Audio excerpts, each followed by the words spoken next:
here is the drum you've all been waiting for. Maybe. I don't know.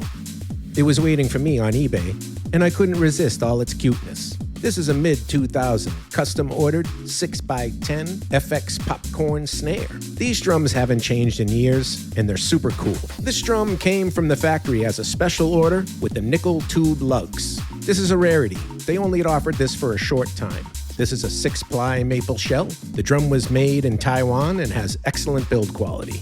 It has the Pearl SR18 piccolo snare strainer with the butt plate. Yum yum.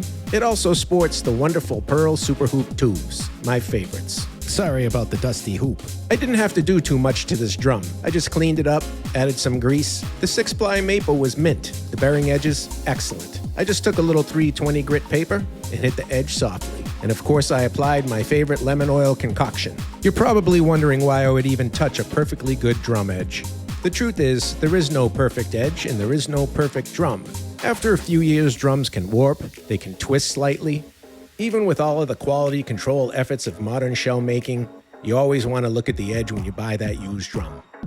It may have a few hits from someone changing the heads, or maybe some ply separation.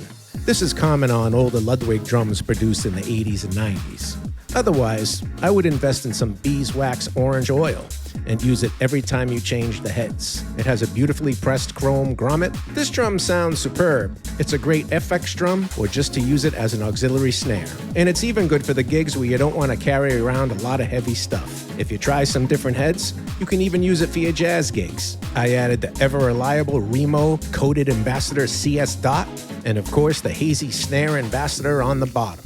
Another upgrade is this super cool A&F brass snare. This is a family company.